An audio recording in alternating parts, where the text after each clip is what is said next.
अच्छे इंसान के साथ हमेशा अच्छा होता है। प्राचीन काल की बात है, एक शेर सिंह नाम का राजा हुआ करता था। वह बहुत ही अच्छा इंसान था। वह हमेशा दूसरों की मदद किया करता था। उसे अपनी प्रजा से बहुत प्रेम था। वह सभी की सहायता किया करता था। उसके राज्य में कोई भी व्यक्ति असंतुष्ट नहीं था। किसी को भी किसी चीज़ की कमी नहीं थी। उसके राज्य में भरपूर पैसा था और साथ ही खेत खलिहान भी भरे हुए थे। लोग बहुत ही अच्छे से जीवन व्यतीत कर रहे थे। उस राजा से जो भी व्यक्ति मदद की गुहार करता या अपने निजी काम के लिए धन की मांग करता था, तो वह उसकी पूर्ति कर दिया करता था। इस बात से उनके ही दरबार के एक दरबारी, जिसका नाम करीम था, ने सोचा कि राजा बहुत ही दयालु है, क्यों ना इसका फ़ायदा उठाया जाए। उसने उस राजा का बहुत ही खास और भरोसेमंद दरबारी बनने का सोचा, जिससे राजा उसे अपने खजाने की रखवाली के लिए तैनात कर दे। इसके लिए उसने एक योजना बनाई। वह राजा के आसपास ही रहता था।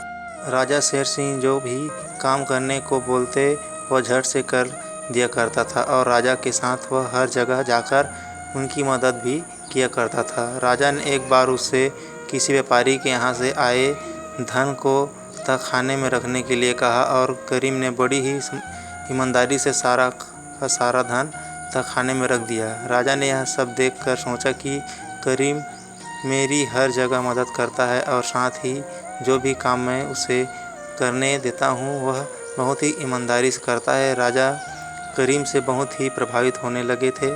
करीम को भी लगने लगा कि राजा उससे प्रभावित हो चुके हैं।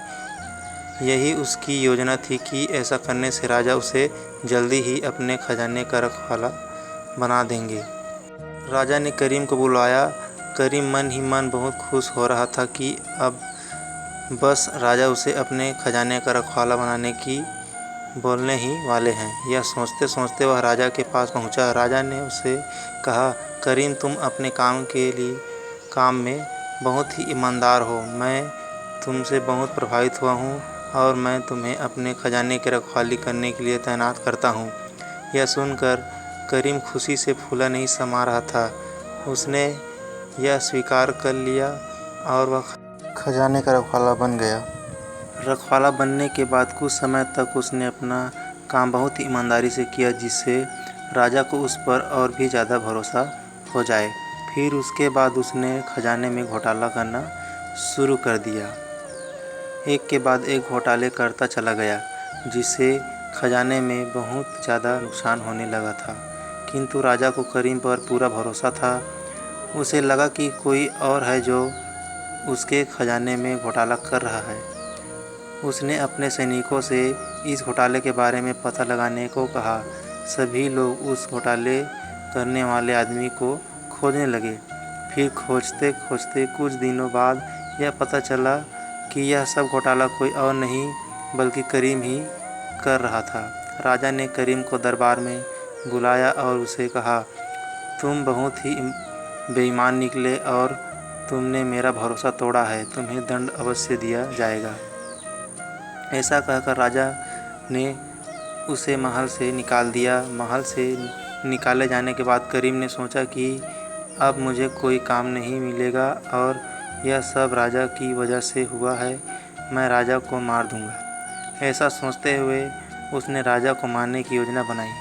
वह चुपके से छिपते हुए महल के अंदर घुस गया और किसी तरह वह महल में रसोई घर में पहुंच गया। वहां पहुंचकर उसने राजा के खाने में जहर मिला दिया, जिससे राजा की मृत्यु हो जाए। किंतु राजा बहुत ही दयालु और अच्छा इंसान था। उसने यह खाना गरीबों में बांटे जाने का ऐलान कर दिया। करीम यह सुनकर डर गया।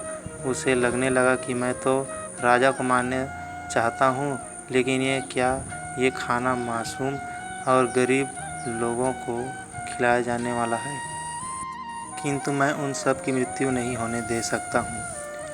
तब वह राजा के पास गया और उनसे कहने लगा कि हे राजन, यह खाना गरीबों मत बांटिए, इसमें जहर मिला है।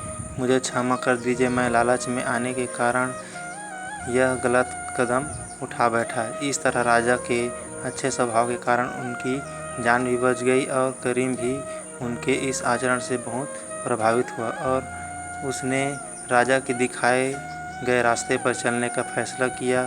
साथ ही वह भी एक अच्छा इंसान बन गया।